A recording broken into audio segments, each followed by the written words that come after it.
Hello, everybody. I am Jarrett Ross, the Genie Vlogger, and welcome to another Professional Genealogist Reacts live stream. Happy DNA Day, everybody. I had been thinking about whether I should do this on the reaction channel or the main channel, because this week is reaction channel week. I always do one and then the other. And I figured we'll keep it here, even though I guess DNA Day feels like a main channel sort of thing to do. But whatever. So welcome, everybody. I'm glad that you're here. We're going to kind of just do the typical stuff of answering questions and all of that. My hope is that we'll kind of lean a little bit more towards DNA today. Hopefully not too many admixture questions. I'm hoping we can get some other stuff. But then I was also thinking maybe we might explore a little bit of DNA Painter and look at some of the DNA paintings I've done for myself and my family and all of that. I got to be careful with that, though, just because, dealing with some of this stuff, it's easy to accidentally show something on screen that's like, no, I don't want you to know that. Personal names and stuff like that. Oh, excuse me. Had a little bit of a tough start today, even though starting, I guess, a couple minutes before I usually do. My dogs are definitely in a mood. One of my dogs, I think he's got a little tummy issue, so he was trying to go out right before the I started, and I took them out for a little bit. He immediately went out and just started eating grass. It's like, oh, I can't just stand here and just watch eat grass, so I had to bring them back in after a few minutes. But yeah, so if you notice me getting distracted, it's because I'm checking make sure nothing's happening with my dogs. But yeah, so Julia Joyce, greetings from North Baddesley, Hampshire. Greetings, Julia. Thank you for joining as usual. Anna Tomaso from Rochester, New York. Hello, Anna. Good to see you. And then we have my mom coming in from Cary, North Carolina. Hi, Mom. And Stig from Oslo, Norway, one of our Scandinavian representation. Good to have you. We have David Woodard. Hello from Sauk Center, Minnesota. I don't know if I pronounced that right. Sauk. But very cool. Thank you for joining, coming in from Minnesota. We have Glenn G. Hello from Denver, Colorado. Hello, Glenn. Thank you for joining. Yes, happy DNA Day, everybody. ManUTD729. Hello from Cleveland, Ohio. Hello. Thank you for joining. Hope everyone has a wonderful weekend. I just came on to say hi. I guess that means you've got to be jumping off here any second, but thank you for joining. I don't know if you're still here. This was from 5 minutes ago, but hope you're doing well, Anna. Peter, hi from the most populous valley in Norway. Very cool. Very cool. And Valdemies, hello from Finland. Is that? I'm terrible with my flags. I'm sorry. Which one is it? Let's see. Oh, I was right. Finland. Oh, yay. I got it. Okay. Woo. Thanks, Valdemies. Simply Smarter Shopping. Hello, TJ here from California. Happy DNA Day. Yes, hello, TJ. Thank you for coming in from the West Coast. And Lewis Playford, hello from Georgia on the East Coast with me, USA. Hello, Lewis. Thanks for joining. Nick Brokemoff, Hutnaven Vanachrogen, Feine DNA-dag. Ja, Feine DNA-dag. On yo, I'm trying to think to you how it would be to you too, because it's not op jou ook. I don't know either way, but yeah. Ik loop dat je kijkt vandaag. Verfijne DNA-dag. Drea, hello. Won't be able to interact with chat much, but should be able to listen in. Hello. Well, thank you for joining. Glad you're able to listen in. And Karma Gal, hello from Nebraska. Hello. Good to have you as always, Karma. And then we have James Burton coming in from London. Hello, James. Good to have you. And Dan Edwards, hola, ¿cómo está? Yo estoy bien. You too? I really need to work on my Spanish. I literally don't. I probably speak it mostly when I'm on stream, actually. But all right. Well, hello, everybody. I'm gonna pull up DNA Painter and blow my nose for a second.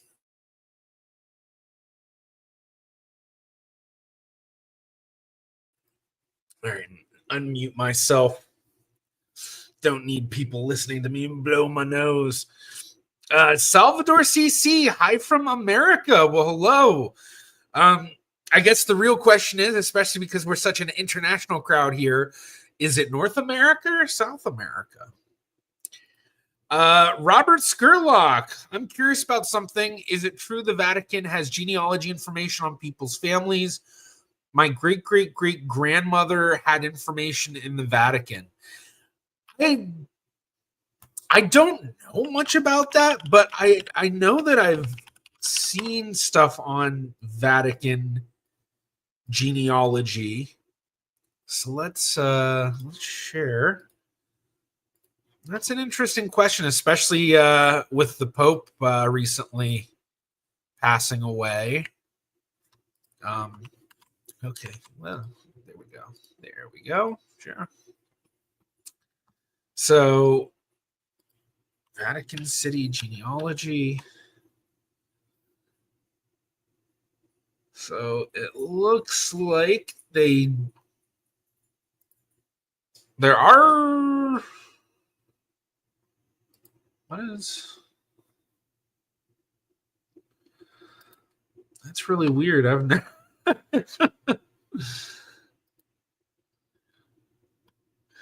Huh. Yeah, I guess there's not much, because this is what I would do, whenever I'm trying to learn about some sort of a new Pete, do you want to go out back now? All right. My dogs. Whenever I want to learn about some sort of thing that I've never researched in before, this is where I go. But the fact that it's taking me. Okay. So, yeah, it's definitely not something that I know about. I've never had to do it. Let's see. So, looks like this is I don't know. There's some sort of an archive.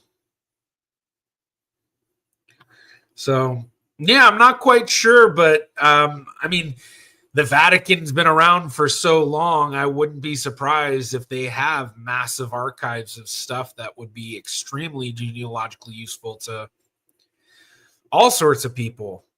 So, yeah, the documentary heritage housed in its vast storeroom spans about 12 centuries from the 8th century to the 20th century.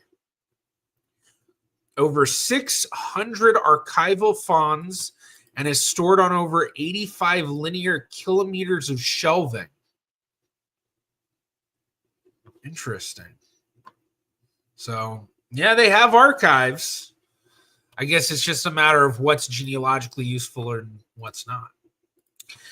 Kara, hello from Sweden. Hello, Kara. Thank you for joining. Glad to have you. We've got a lot of Scandinavian representation today. We really do. A lot of folks coming in. James Burton, the new season of Who Do You Think You Are UK started this week. Great first episode with Andrew Garfield. Oh, that's good to hear. I'll need to go and check that out. Right now, Relative Race is going on in the US, and Finding Your Roots just finished airing couple of weeks ago. I don't remember exactly how long ago. Petey. You all right, little guy? Peter, come here, baby boy. What's up? Is it your tummy? Is your tummy not feeling well? What is it, little guy? Oh, this little dog. You want to come here? You want me to hold you? Is that going to help your tummy? Come here. Come here. No, it's not going to help you. You just want to go outside and eat grass. All right. Let's see, Rob. Good evening from Amsterdam. Goedenavond, Rob. Oh, now you want up. Now that I'm not giving you any attention, now you want up. Sorry, everyone. I gotta be a dog dad for a second. Look at this. Look at this little guy. He's so spoiled. He's a spoiled little guy. And Julia Joyce, it was a very good episode. Yeah, I'll definitely have to check that out. I like a lot of stuff Andrew Garfield's been in, and I personally like Who Do You Think You Are UK's version a lot better than the US's version. So I think I've talked about that on streams before too. John Big Booty, hello from Texas. Hello, John. Good to have you. Look at that face. And he even looks like he's like, it's like, I don't feel well. Oh, baby dog. Yeah. Rob, all Finding Your Roots of the last season are on YouTube. Oh, they are. Oh, that's good to know. They've been really weird about older episodes and keeping them behind paywalls. And I even paid for like the PBS Passport thing for a while because I wanted to be able to watch all the Finding Your Roots.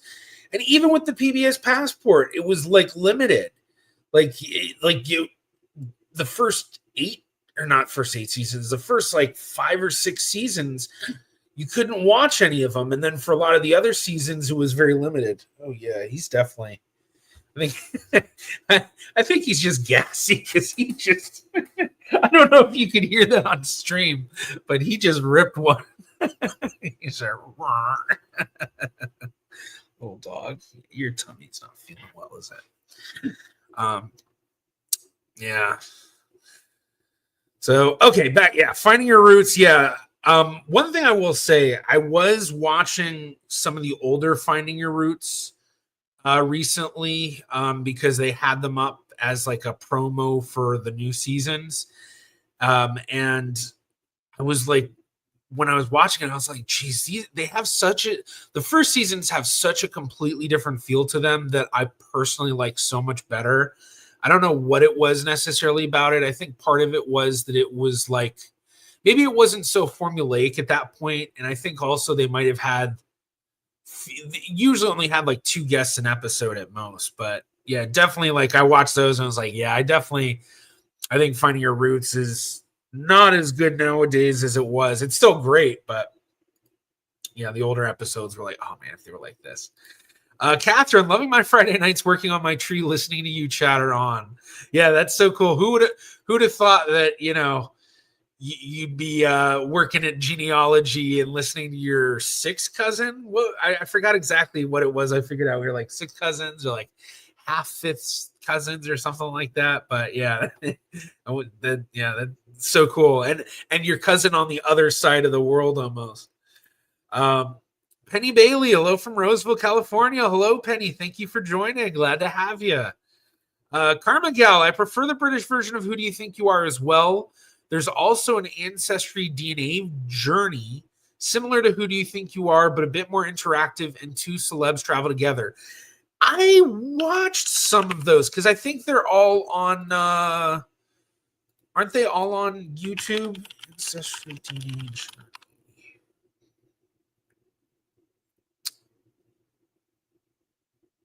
No, I'm thinking of that Our DNA journey where it's not, I don't know if it's famous people. But they did have, that one for Ant and Dec. So I don't know if this is the same thing or not. Because like they have some of these where maybe I'm just not familiar with some of the people. Which I guess would make sense if it's more UK based. Oh, funny that if you guys haven't seen it yet, my newest video reaction is a reaction to this video right here. So funny that's what gets shown. Yeah. So okay. Yeah, YouTube. Yes, they are on YouTube. Yeah, they are the Ant and Dec ones. Okay, so it is this. So yeah, I did watch it because the Ant and Dec, I really like the Ant and Dec ones. Granted, Ant and Dec are like awesome. They're just like a hilarious duo. Not familiar with a lot of the other folks, but yeah, that's definitely really cool. I've considered doing reactions to stuff like this. I'm just not. I don't know. I'm not sure how well it would do. Plus, it's a lot more work when you have an hour long video to react to. But Okay. James Burton, what I miss a lot is CeCe Moore's Genetic Detective. Such a great show. I wish he had done more seasons. Yeah, that basically I'm sure that you know, I think it was NBC that produced it, but whoever produced it, I'm sure they were thinking, oh, we're going to do a bunch of these. And from what CeCe has said, and she's talked about this a lot, I think, publicly, is that basically it's been too much. It was too much when they were doing that. And like, I guess the people on the show expected way too much of her. Like, they kind of did the thing that some producers on shows do, where they basically are like, your focus needs to be 100% on everything we're doing and everything else is secondary. I don't know if that's exactly it. That's kind of my interpretation of what she said, but basically that it was just way, way, way too much. And that, as fun as the show is, her thing is she wants to be doing the actual work.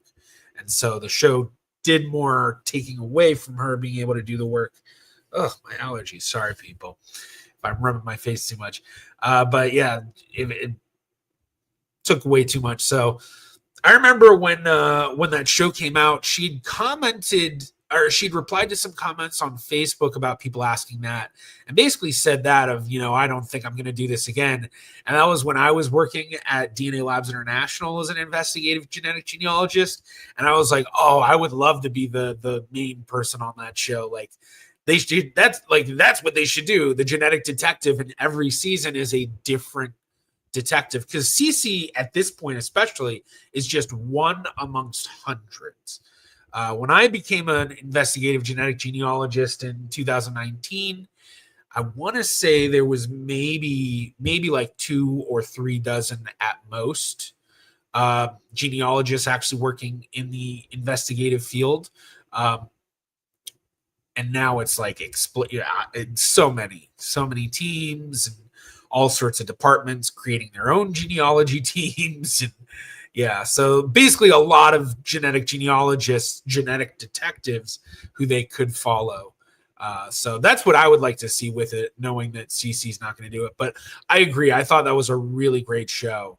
And from a genealogy standpoint, as an investigative genetic genealogist, the thing I loved about that was it showed the real difficulties of it. Like, I remember one of the cases, she was talking about how, like, they found connections between DNA matches, but then there were issues with it that they weren't quite sure what was going on. And then they realized it was like a double cousin situation where basically this one branch of cousins seemed like they were closer relatives just because they all descended from a pair of they descended from a couple where that couples each had a sibling that also had descendants. And yeah, double cousins. I don't know if I already said that, but yeah, that was a great show. And I'm trying to remember where you can watch it now, because it used to be, it was on Hulu for the longest time, and then I think they switched it. Yeah, I think it's on ABC now only. I think you have to go watch it on ABC, which probably means that if you're international, you may need to watch it. You may only be able to watch it using a VPN, but I don't know. So, but it was a good show. It was definitely a very good show. Yeah, I miss Genealogy Roadshow. Yeah, Genealogy Roadshow was good, but I don't know if it really had that Antiques Roadshow feel, which isn't the greatest thing for a much larger, wider audience. Like, to me, Genealogy Roadshow was like, it was great in the sense of like showing the work and showing people's reactions and that side of it. But it felt kind of, for lack of a better term, kind of corny. Like, it definitely had that sort of PBS like feel, which isn't necessarily a terrible thing, but I think it's something that for a lot of people, at least in my own feelings, this is how I feel, that when I see stuff like that, like, it's a little bit harder to get into, and it's a lot easier to kind of get distracted by other stuff. But it was, Genealogy Roadshow was a good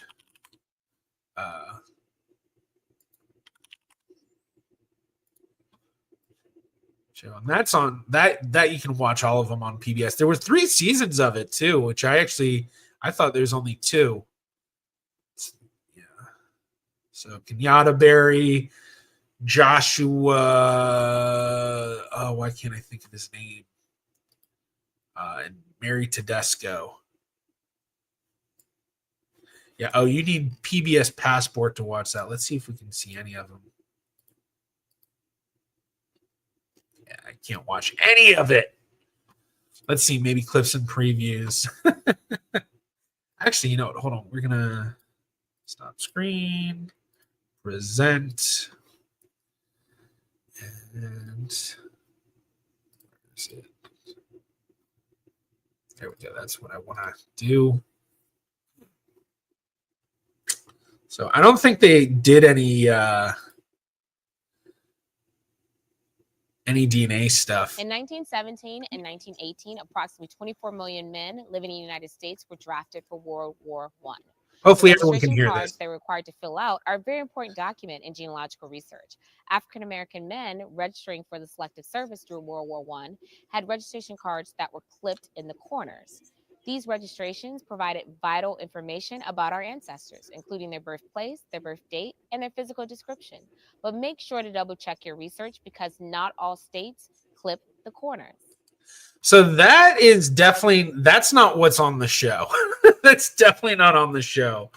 That just seemed to be, I'm guessing, some sort of a promo thing for them. Yeah, I think these aren't really clips from the show. Researching family history is yeah, these are just extra stuff they did as promo, I think. See if we can find something. Okay, here we go. I think this will be from the actual show. People are coming from near and far to get tips on how to research their family histories. Like Ariana Fiorello, who discovers a shocking revelation about her ancestor Martin, a free person of color. The one thing about Martin is that he owned 88 slaves. Oh, Lord. I don't understand why people of color own slaves. They sometimes were relatives that they felt were having them closer to them, that they couldn't be sold off somewhere else or treated a certain way. That's true. That's true. And guest Teresa Smith, who learns more about researching her great-grandfather's contested will. to find this information, genealogists dig into something called probate records. Now, these probate records can house a wealth of information about all family trees. And if we talk about wills and contesting wills, we always want to look there. Oh yeah, great records. I do want to say Catherine, so that makes us half fourth cousins once removed. so a lot closer than I was thinking. Because if I remember correctly, our shared ancestry is Abraham Moscow, who is my third great grandfather. And it's literally just him because half cousins, because I descend from the second wife and you descend from the first wife, if I remember correctly. So the fun of genealogy. Yes, hey, baby. Karma Gal, there's a British version of Genealogy Roadshow as well on YouTube, not called Genealogy Roadshow, though. Huh, what's it called? I've watched most of Genealogy Roadshow on YouTube. Oh, okay. I guess. Genealogy Roadshow. Genealogy of Morals. Okay, yeah. So I guess all of it. So everyone can watch it. Everyone can go and watch it.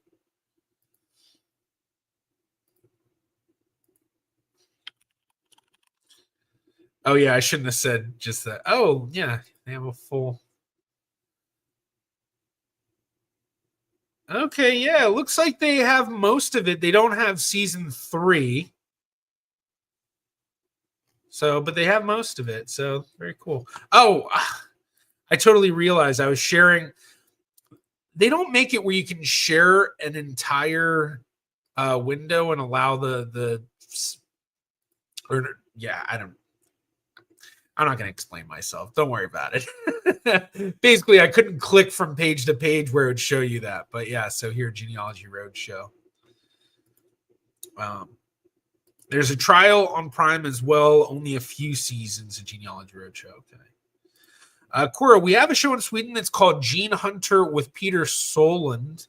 It's called Genyagarna in Swedish, but I don't think it's possible to watch outside Sweden. Yeah. Interesting. I know for the Netherlands, they have Verborgen Verleden. Is that it? Verborgen Verleden? I think that's it. Yeah, Verborgen Verleden. Which I've something passed. Something the past. What does it mean? Verborgen. Hidden. That's what Verborgen is. Okay. Yeah, because I know Related is past, but I didn't remember. Yeah. So, okay, cool.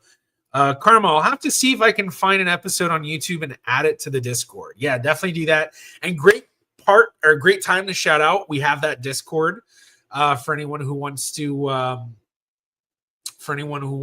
be more involved with the community. Lots of people helping each other out, chatting, and I'm not on there all the time, but it's probably one of the better places to interact with me because I get too many messages. Like, I should warn people, if you are messaging me asking for help on stuff and all of that, it's very doubtful I'll message you back, especially like Instagram and stuff like that. I get so many messages here for some reason. But basically just, yeah. But good point to mention, though, that I am doing one-on-one consultations. So for anyone who would like to set a half-hour or hour session to have a Zoom call with me, and I sit down and I go through your research with you and answer questions and help you with that over that time, shoot me an email and we'll get that set up. I'm in the works of getting a website set up where hopefully people will be able to go to the website, schedule and pay for the sessions like there and not even have to do the email thing because, oh my gosh, I'm terrible with responding to messages and stuff. And also, thank you very much, Charlie. We've got the link to the Discord server right there in chat for anyone who wants to. Peter Solinen is a genealogist that they portray in The Breakthrough. Okay. I wasn't sure if that was the case. I was kind of thinking, I was wondering that, but I didn't want to say it because I didn't want to just sound like, oh yeah, every Scandinavian genealogist must be, every Swedish genealogist must be the guy from The Breakthrough. But very cool. Very cool. Stig, I can watch it in Norway. I mean, I guess that if there's anywhere I would expect Swedish shows being able to see a Swedish show in a different country other than Sweden, I would think Norway and Finland. It took me a second for that. I guess maybe Denmark too. I mean, it's right there. James Burton, another great one in the UK is DNA Family Secrets. Yeah. I can't remember how long ago it was. It was probably one of my first live streams, but I did a live stream ranking a bunch of genealogy shows, and I wonder if I should update it now, like do another one, because there have been more shows that have come out since, and I was trying to think of some of the ones that I've seen. I guess The Breakthrough would technically be one, but yeah. And though not strictly genealogy, A House Through Time. Show.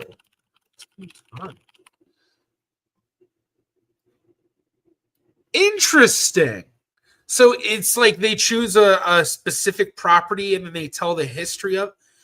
That is really cool. And there's a really big reason I find that especially cool is because I actually have been doing research like this for a building here where I live. So I recently joined a Jewish group in the area that's like geared towards young Jewish adults. And so they recently got a building downtown and they were asking me about like, well, could you find anything out about it? So I've been researching the building and writing out the history, and like it was built in 1866. And it was built like for this shop by these two brothers, the Cheatham brothers. And then later on, the Cheatham brothers, while they were still owning the shop, these guys came in and one of them ended up stabbing one of the brothers who ended up dying from his wounds. And it was this huge murder case. And the murder case ended up actually setting a precedent in North Carolina, basically about let's see, Cheatham. It set a precedent in North Carolina. But yeah, this is it. This is so like this building that this group I'm a part of now just bought like this entire case, which set a precedent about like jury selection and stuff like that, like what how you can select jury and all that was because of that. But then I've like been researching like going through directories and all that. So it's yeah, like basically just like what was going on and what happened out of that. So that's really cool. I need to check that out. I'm gonna do that. So oh yes, and we're also related through the Hamilberg and Cohen Bromett branches. Yeah. Julia Joyce, thank you so much for the £4.99. I'm wondering why I had third cousins as DNA with Throckmorton's from my ancestor's town. He was base-born. My uncle's results came back from FTDNA. Okay, I'm not quite getting the question. I think there's a little bit of a typo in there, which might be why. So if you want to try to write it out again. I see this. Yes, all had the same haplogroup on FTDNA. So I now know who was my great father's birth surname was. He used his mother's surname. Okay. So maybe you're trying to say Y DNA in here or something. So yeah, let me know. I'll keep an eye out for that. Make sure I answer that for you. But thank you very much. And that's actually a good time to also mention. I have a goal for today's chat for the donations, where if we get 5 donations that are equivalent or higher of $5 US, I'm going to show a preview of the upcoming episode on Max Miller's family. It'll be coming out in the next few weeks, hopefully. But if we reach that goal today, we'll watch the first 4.5 minutes of it. So, yeah, actually, I need to make sure I do one little thing so we can do that. But yeah, so I'm going to keep an eye out for Julia to send that.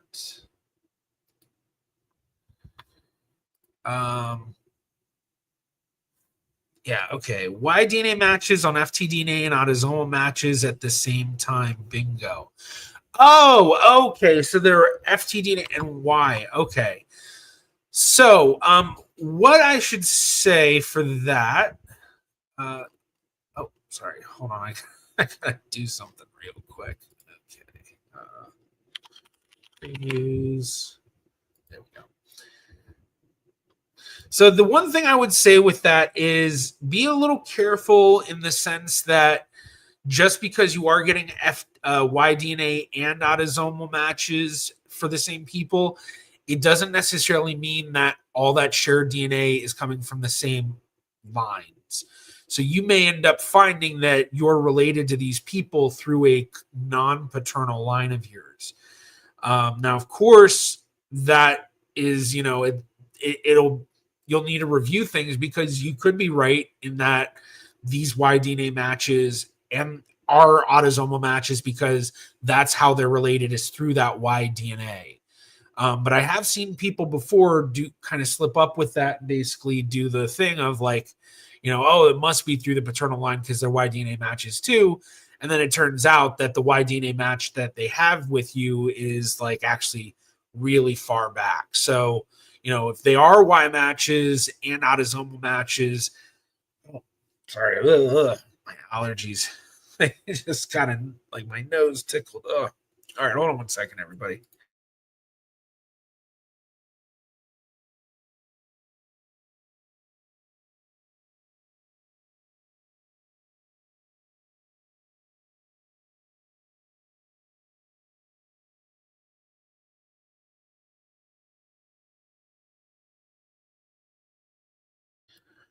Woo! I apologize. Oh.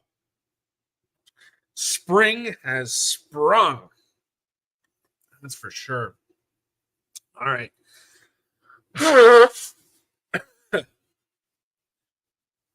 All right. A lot better. All right. Back to what I was saying. Yes, I'm like crying from sneezing so much. All right. So the thing you'll want to look for to see whether or not you can be confident or more confident that it's all coming through that paternal line is look at your Y DNA and make sure that the Y DNA matching, which I know it's oh wait, hold on. Let me go back. I was wondering third cousins as DNA and it's your uncle's Y DNA. Okay. So yeah, so basically just make sure that make sure that they are matching for the Y DNA at a very close genetic distance, basically no more than 1. So, you know, if your uncle did a Y67 test, then it should be, you know, matching 67 markers. 66 markers is, you know, still a possibility because there's also, you know, Y DNA can have errors with it too. So, yeah. Oof. Sorry, everybody. All right, so yeah, hopefully that answered it, but I'll keep an eye out if your question is a bit more specific. But once again, thank you very much for the £4.99.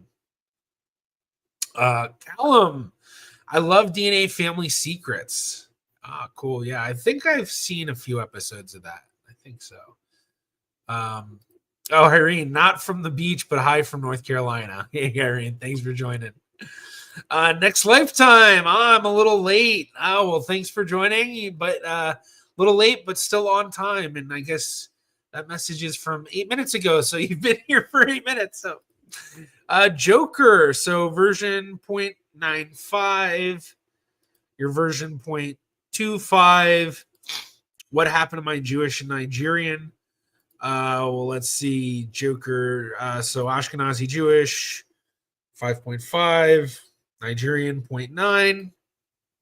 Here, it's all gone. Well, basically what it looks like is they redefined things, and the correlation they found between your DNA that they correlated to Jewish and Nigerian population references no longer have that, and now it's falling somewhere else. So, you know, my guess is that they may be falling into some of that Lebanese or Egyptian, either or, honestly. But definitely, like with the Egyptian, that could be, you know, what they were reading as Nigerian before. So, you know, with the Nigerian, you had 0.9% serious trace results. So not surprising to see that go. The Jewish reading at 5.5% is a little bit higher, definitely outside of a trace result sort of range. But just because it's not a trace result doesn't necessarily mean it's super. We can be super 100% confident in it. So it seems like whatever they were reading as Jewish, they've now said this seems not to be Jewish and seems to be something else. So yeah.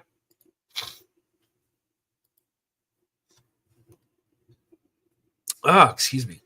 All right, next lifetime. Have you heard of the Deutsch Krautz Jewish community in Burgenland, Austria? I was doing some research and knew they had a community, but there was a Yiddish Hebrew column on the records, which was cool. Yeah, I didn't know. I don't know anything about that community. I have to admit, I'm probably not that... I'm not really that well versed with Austrian Jewish history, or really even German Jewish history as well. Like,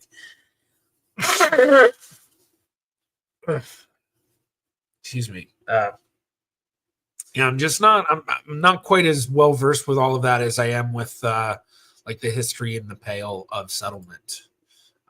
But yeah, I mean, there's that another testament to the fact that there's just so many interesting communities within the world. Yeah. Not seeing any updates from Julia. So, all right. Rob, is there someone here that knows how to find the Lutheran baptism books of Tonsberg Vestfold, Denmark? 1760 to 1770. That would be great. Interesting. Well, I know I don't. Imagine, this coming from you. You're someone who would probably know how to try to find that the same way as I would. So I doubt I'd be helpful through the stream other than just letting other people know, hey, if you can help. So we do a lot of Scandinavians in here. Granted, I don't think we have many Danish, but maybe someone will know. So looking for ancestor Katharina Maria Holm, her baptism. Karma Gal, stupid ad interrupted your announcement. Went back and saw the announcement about Max Miller, always at the most inopportune times. Oh, yeah. Yeah, those ads. I never really check my settings much on YouTube because I do this through StreamYard. But I have my window open. What is the setting on anyway? I don't know. I'll have to check that again. Yeah, thank you very much, Karma. John Big Booty, are ethnicity estimates more a matter of art than not? Trying to think of. I guess it depends on the context of what you mean by a matter of art. Because I can interpret that, I guess, a few ways. Because like, are ethnicities estimates more a matter of art in terms of like, interpreting ethnicity estimates, like if there's an artful skill to it, or is it that like it's a matter of art when it comes to them coming up with the ethnicity estimates, the company, and then in terms of like matter of art, like that there's not as much science behind it, or is it more of like a matter of art that even though there is a bit of or a good amount of science behind it, that there's, I guess, in a sense, like personal preferences that can push it in one way to the other. Yeah, less hard science since so many assumptions must be made, perhaps. Okay, so that, yeah, so kind of just like, how much of it in terms of them coming up with these population references is kind of like their gut feelings, in a sense, you can say, is kind of how I'm interpreting it. Maybe, I don't know. I honestly, I don't know well enough to give a really good answer to that. I know a good bit of the science that goes into coming up with the ethnicity estimates, having read through the white papers, but even then, I know reading a white paper does not equate to, actually going through that process. So I've never experienced the process of creating those results and like that sort of thing. I just kind of understand some of the science behind it. So I would think so. I think if anything, a lot of the art of it, in a sense, might come down to like the imputation side of things, because I don't know how much imputation plays a role when they're doing ethnicity admixtures, but I could be wrong. I'm not 100% sure. So for as expert as I am with a lot of DNA testing and all of that, this is that's definitely getting a little bit outside of my expertise, which I know I say this all the time, but the stuff that usually hits outside of my expertise is once you start really getting outside of the stuff that's genealogically useful. Obviously, I learn a lot about the stuff that is tangentially genealogically useful or minimally genealogically useful, like the admixture. But yeah, it's still very kind of an interesting question. I don't know. I might need to see if I can find a way to be able to see that process up closer. All right, let's see. Callum Tate. My grandfather passed away 2 weeks ago, age 90. I'm glad I managed to get him tested with all the major DNA companies, including Big Y700 and mtDNA full sequence. Very cool. Even though he has no matches. Yeah, that's a shame. No matches is a shame. Very sorry to hear that your grandfather passed away as well. Age 90. That's quite an age.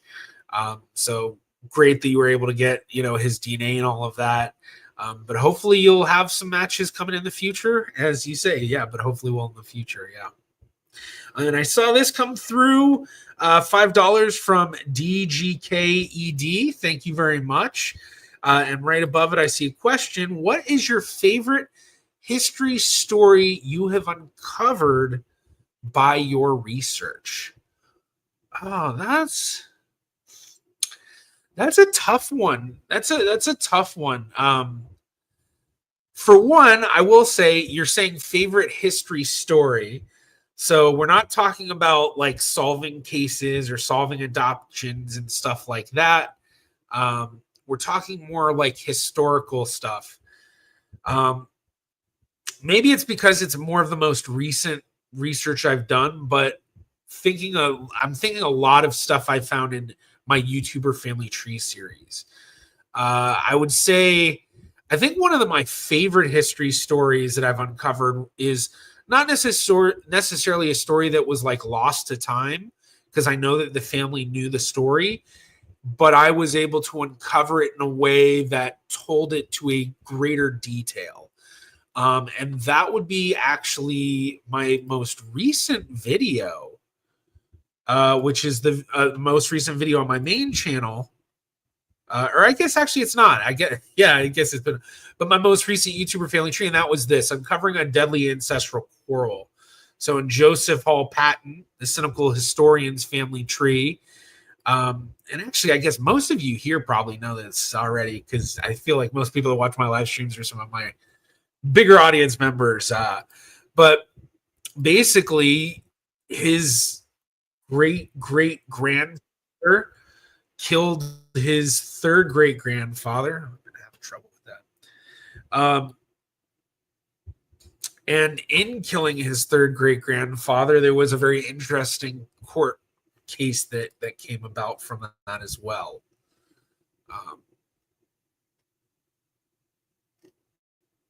I was actually really disappointed with how many views I got on this video. All right, this is...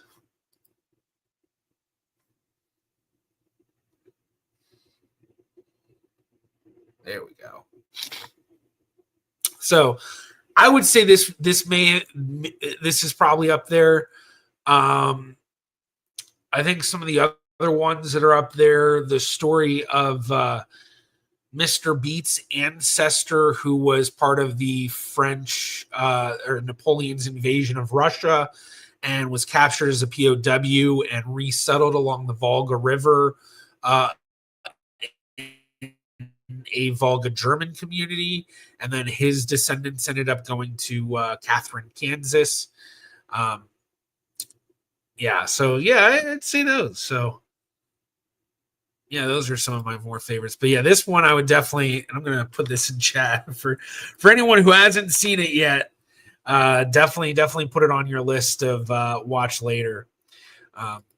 So I'll just have that kind of playing in the background while I talk. Actually, wait, no, I think, here, it's like I really told the story. Like I was like, I found this aerial view map that they made for a bunch of towns in the 1800s and told the story using that. Like, yeah, it was pretty crazy. Crazy story. So, and then I did a live stream a little bit after this with Joe and his parents, which his dad was, his dad is Mark Hall Patton, the beard of knowledge from Pawn Stars. And they reacted to this, and there was a lot of stuff that they talked about that was stuff that they did not know about this case. beforehand, but they knew about it. They knew the story.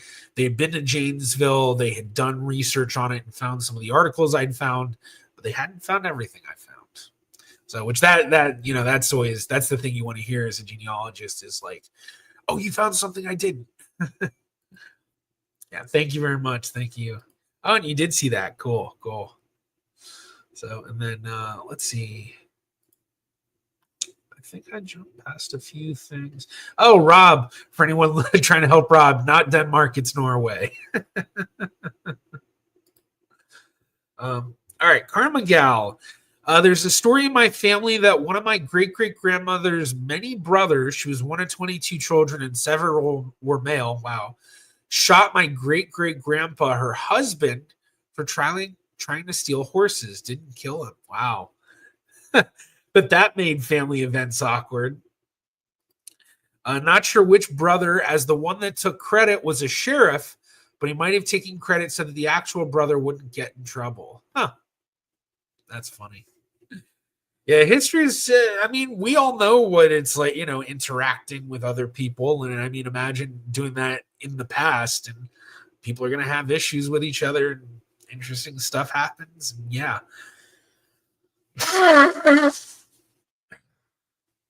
Always characters floating around the world.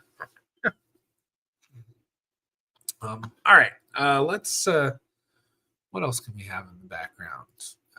Yeah, we'll leave that. The genetic detective. So, all right.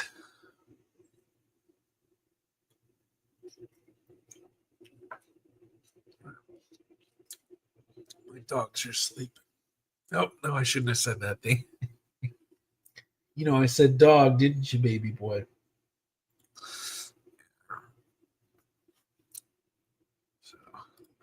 Karma, we do know that great-great-grandpa also had an alias. He eventually died on Christmas of double pneumonia. Double pneumonia. That's intense. That's intense. All right.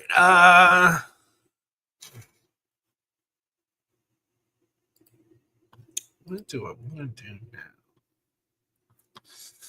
All right. Well, I guess we might as well. I'm just going to put this in the background because I've had it sitting there for a minute. So this is, oh yeah, I still need to add this stuff. So this is the DNA painting. Oh, yeah, that's definitely don't want to show that. So yeah, oh, we've got John Tyner. Howdy from Ireland. Hello, John. Good to have you. Howdy.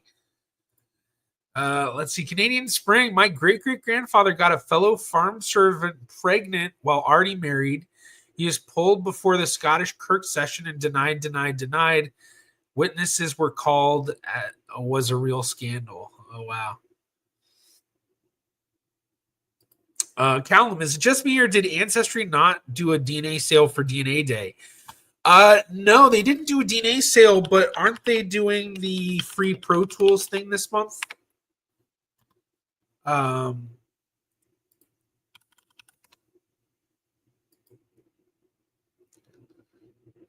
think I'm not 100% sure what the deal is, but I thought for DNA Day, Ancestry DNA Day, I thought that's what they were doing.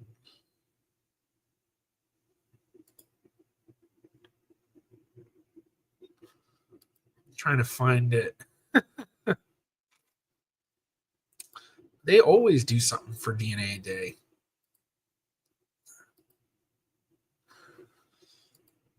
Yeah. Here we go. Here's their blog about it.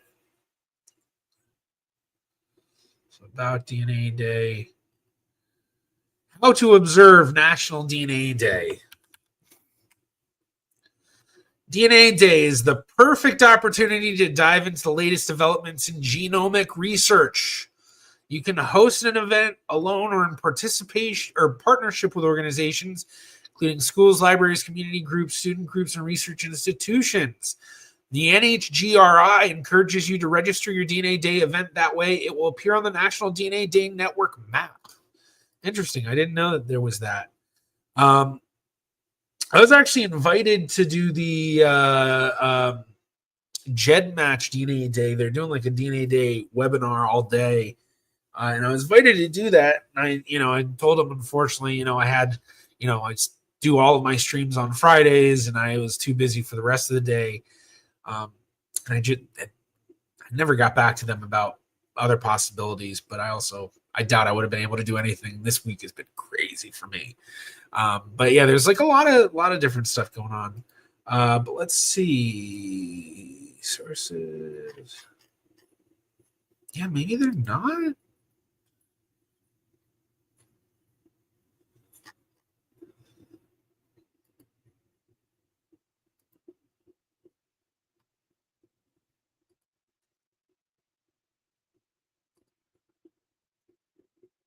Let's see. I could have sworn.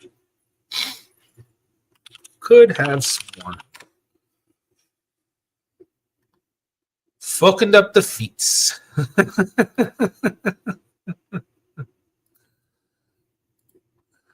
Sworn on the bite. Okay.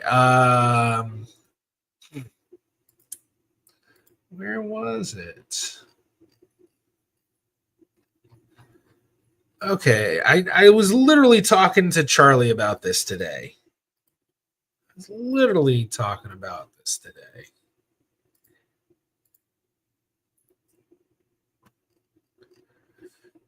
Charlie, where'd we talk about it?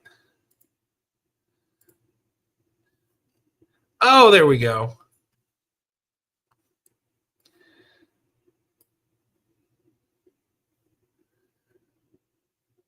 So for anybody who wants to do free month of Pro Tools,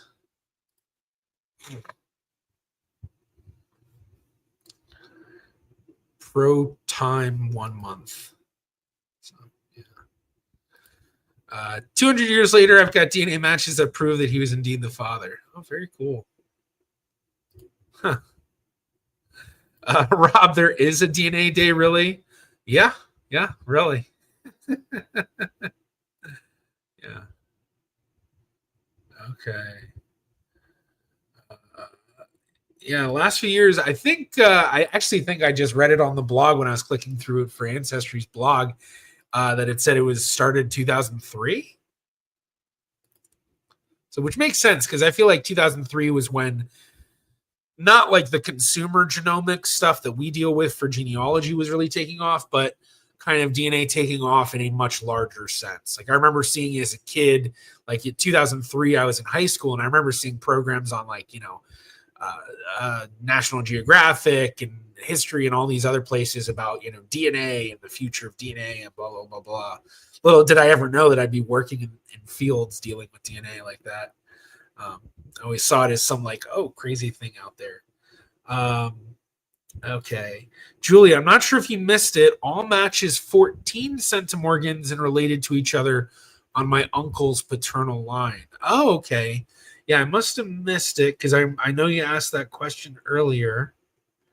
Oh, yeah, I did miss it. Yeah. Okay, yeah. So there are 14 centimorgan matches, but matching on the Y DNA. And then I guess, yeah, if you're able to connect it through the paternal line, even better. So, yeah, no, I should say for everyone that might try this Pro Tools thing out, this is coming from a specific user, and I'm not finding any ads on this, so it could also be a limited sort of thing, but I don't know. I don't know for sure. So don't I can't guarantee that this is going to work, but from my understanding this will work for anyone that wants to try it out. Neek, too bad that you also need a normal subscription at Ancestry to get the most out of the Pro Tools. I don't really need the records on Ancestry all the time, only DNA. Yeah, that's one of the big things with Ancestry that I think is just not the best, is that their membership really makes it so that those who want to do genealogy as a hobby have to put out a lot of money. For someone like me that's a professional, it makes sense to pay the amount, because if I want to be a professional genealogist, I need to have it. Like, that's kind of part of like why people pay for professional genealogists too, is because they're paying for them to do the work, but they're also paying to have them have access to all the databases. So like, I know a lot of genealogists will try to have accounts with all the major databases and stuff like that. But it'll vary, this was actually a conversation I was having at Roots Tech with some genealogists about, do you have subscriptions everywhere? Do you not? How do you do it? Yeah, but in terms of all of the websites, I'd say Ancestry is the hardest to have I'm trying to think of the way to put it, but basically it's the hardest for any random person to make serious use of it for the price. I don't know if that makes sense. Hopefully everyone's kind of understanding what I'm trying to get at. But stuff like NEHGS's American Ancestors or Genealogy Bank, or those are a lot more reasonable on the pricing, and I don't know how all of them do it because they don't have memberships for every single one. But yeah, all right. Carmigel started chatting with a new English DNA match recently, grandpa's side, but through a line on his paternal grandma's mother's side. Interesting thing, though, my DNA match is maiden name. Oh, that's cool. So it's basically kind of like a coincidence.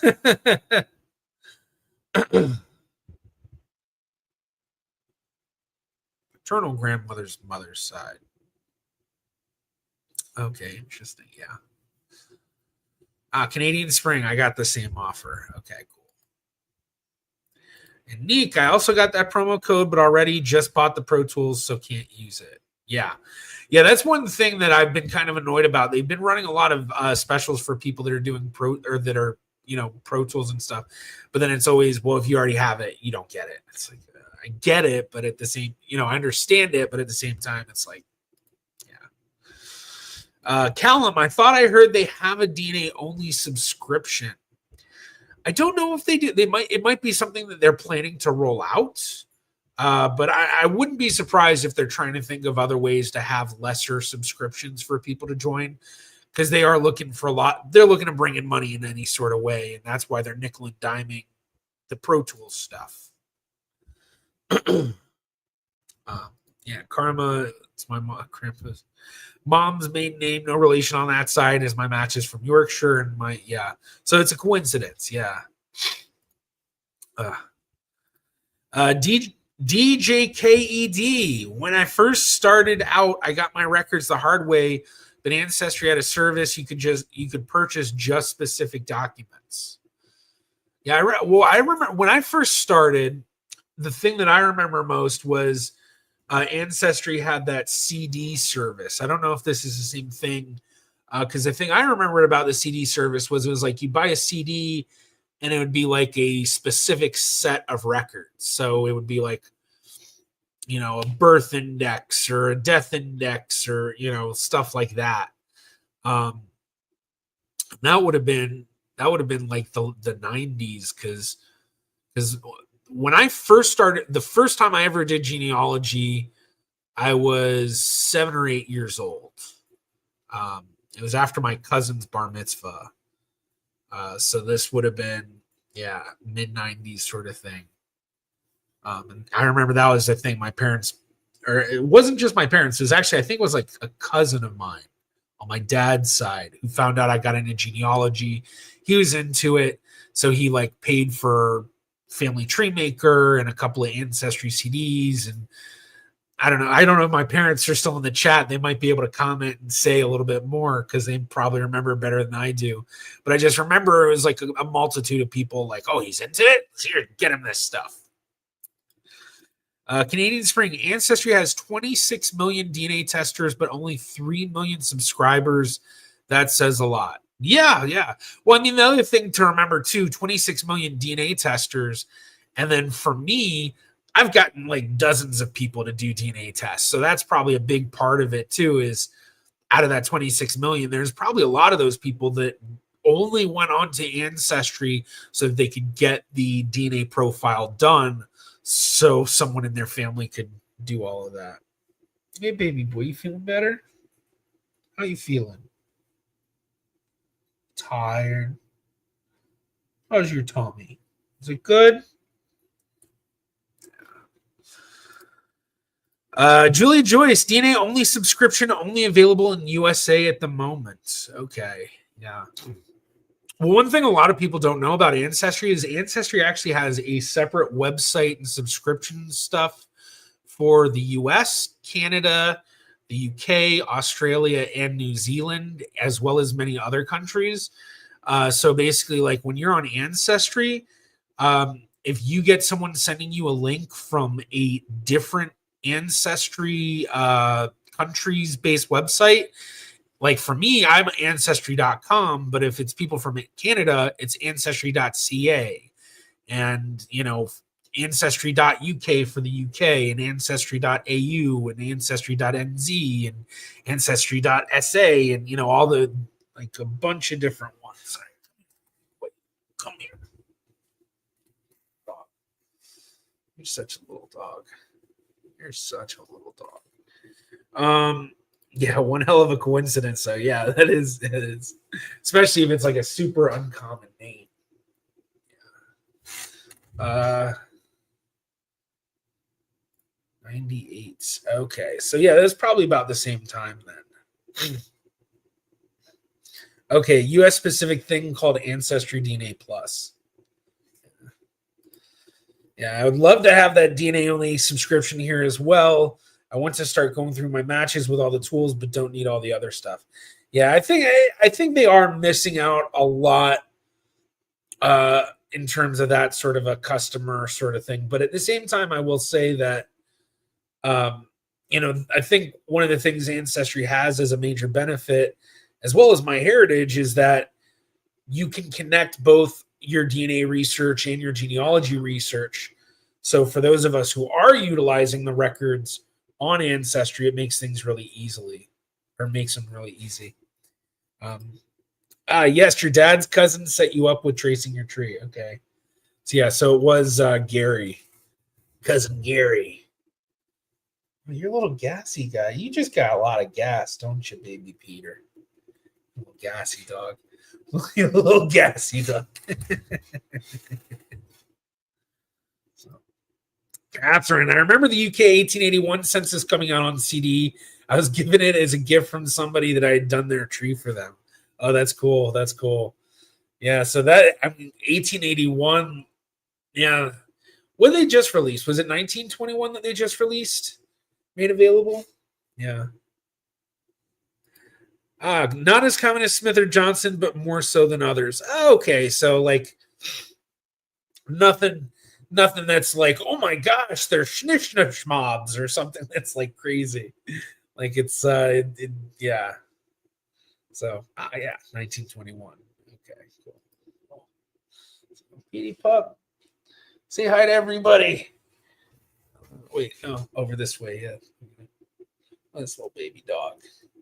Little baby dog. He has to deal with me doing genealogy and sitting at the computer all the time.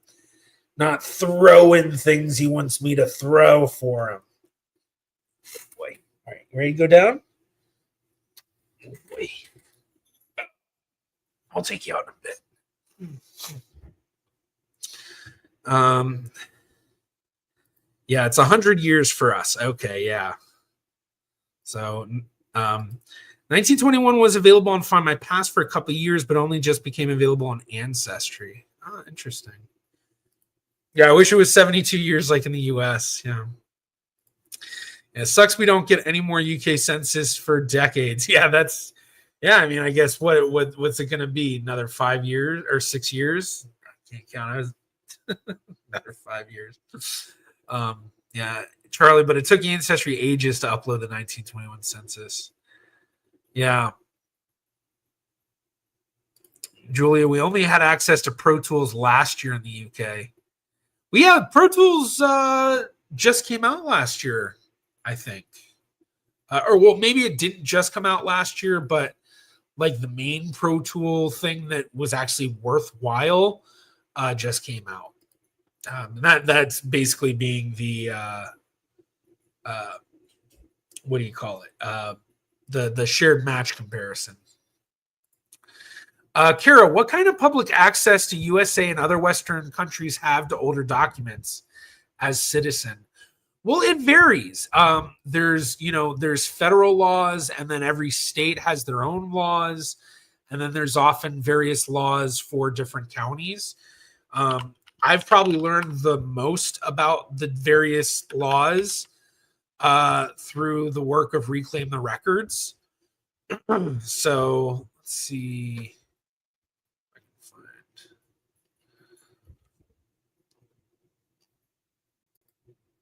Yeah, so like they have a list of all the things that they're trying to get released. Basically, what they do is they go to places where the law says that records should be available to the citizens in a certain way, and they aren't, and then they take them to court. So it'll vary, and then for Western countries, it's going to vary as well. Like one of the things about the Netherlands that makes them amazing for genealogy research is that they have a law that says any government-made records from before a certain time that are digitized and online have to be available for free. So you don't have to pay for records from the Netherlands if they're government records and they're already digitized, or at least held by government entities. It doesn't always necessarily need to be made by the government. So like the Amsterdam Archives has the Inventory 334 for the Jewish community of Amsterdam. The Portuguese Jewish community is they're called, or the Portuguese Jodse, the Portuguese Jodse Gemeente, or no, Portuguese Israelitische Gemeente. That's such a hard one, the CH is for Dutch. You can do it with schildpad. Schildpadden zwemmen.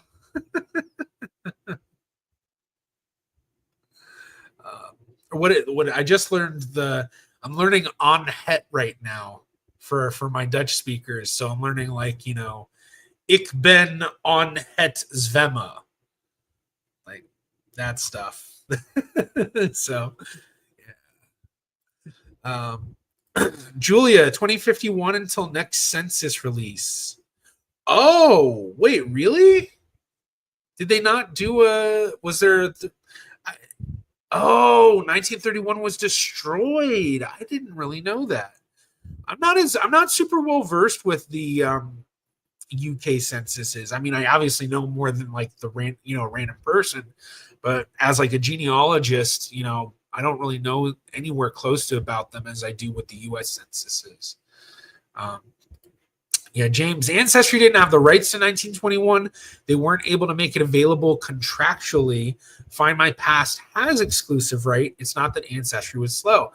Interesting. See, in the US, that would actually, I think, be illegal for a government entity to make government records an exclusive thing to a specific company. So, yeah. Karma, it was on the 1950 when I finally got to see both of my parents on a census. I'll probably be in my late 70s when I finally see my siblings and myself on a census. Well, yeah, for sure. At least 72 years old, because it's 72 years until the census comes out. So like for me, I'll be 75 when the 1990 census comes out, which would be the first one that I'm on. But my mom, she won't be on a census until the 1960 census, but I did see my dad on the 1950 census, along with his sisters and my grandparents. Charlie, I'd have to wait until 2071 to see my dad in a census 2081 for my mom. Wow. And 2101 for me. That's crazy. Yeah, free resources might be a good topic to cover. That might be a good one to talk about. I mean, the thing is there's so many free resources, though. So it could be like, I mean, you could honestly spend an hour just on each individual free resource. You know, and then you've got to go through countries, and yeah. So, but that would be interesting. That'd be interesting. You know, we had a register in 1939. Interesting. Cool. The next Irish census is 1926, which will be available next year. All right. So slowly more is coming out. Canadian Spring. All my family came to Canada from the UK. 1931 census would have been helpful. Yeah. Just no 1941 census, just the register. Yeah, the war, I guess. But yeah, for me, I think one of the reasons I'm not super well versed with the UK censuses is just because my family was in the US by 1900. So the only time I really ever use the UK censuses is when I'm trying to do descendancy research in my family. That's, yeah, pretty much the majority of the time I've ever done work with UK censuses after 1891. Carmagal, 2052 is when the 1980 census comes out. I'll be turning 74 that year. Wow. Yeah, 2052. Geez, that's crazy to think about. 27 years from now. Yeah. 31 burnt and blitz and no 1941 census taken due to war. Yeah. All right, let's see. All right. First census since the establishment of the Irish Free State. Oh, that's cool. It's cool to know. Did not know that. Oh, they only had exclusive rights for 2 to 3 years. Okay. So yeah, 2111. Not too long. Not too long. Just a completely different century. So yeah. All right. Well, let's see. Going for almost an hour and a half. I feel like I could go longer. The only thing is my dogs, with how they've been, I'm kind of worried if I go too long, they're going to be like, Daddy, what the hell are you doing? Well, Petey, my puppy boy Jack, he's just chilling. Aren't you, Jackie boy? Come here. Now you want all the attention? Come here. Come here. You want to say hi to all the people? Yeah. You want attention? Attention that you can't feel? Yeah. Nick, you have to pay for Persona Carta in the CBG in the Netherlands, though. They're all digitized, and the ones from Amsterdam are available for free on the Amsterdam Archive. Okay, yeah, because I know that I've seen Persona Carta, or Persons Carta, I guess. Would that be Persons Carta? But yeah, well, no. Whoa. Persons Carta. I always have to, with the double O's, I always try to think het parole to try to get the like all sound. Yeah. Interesting. Yeah, I guess it is much more nuanced, the law there than I know, but either way, a lot of stuff is free. Yeah. Daniel Gwynn, most of my family moved to Southeast England between 1910 and 1950 from Scotland, Wales, and various other parts of England. I have 4 English great-grandparents, 2 Scottish, and 2 Welsh. Oh, very cool. Very cool. So, all right. Well, yeah. I'm honestly like, I am kind of just like chilling. Like I do kind of want to keep going further. It's just that I've got this little dog boy just staring at me, just like looking into my soul. What is it, baby boy? What you do, baby? You want to go outside and eat grass? Is that what you want to do? It's not good for you to eat grass. I know you think it is. All right. Well, I guess with that, I'll go ahead and I think I'll call it for today. Unfortunately, we didn't reach the goal to watch the preview of the next episode on Max's family. But I guess maybe a good spot to just remind everyone I do have one-on-one consultations available. So if you would like to do a one-on-one consultation with me, I do them in either 30 minutes or hour-long sessions. Just shoot me an email at genievlogger@gmail.com. And we'll get one scheduled out. But I just announced it recently. I made a marketing flyer sort of thing for it. And I've had a lot of people hit me up. I've been filling it up pretty quickly. So if you are interested, definitely get in touch with me sooner than later, because I think I'm going to have a packed schedule. So, all right. Well, thank you once again, everybody. You have a wonderful rest of your day, wonderful weekend, and a wonderful rest of your DNA day. Although I guess that's going to end for everyone over much further east than I am. I mean, it's what, 10:30-ish almost in the UK, 11:30 in like Amsterdam and all that. So good night, everybody. We'll see you next week. See you.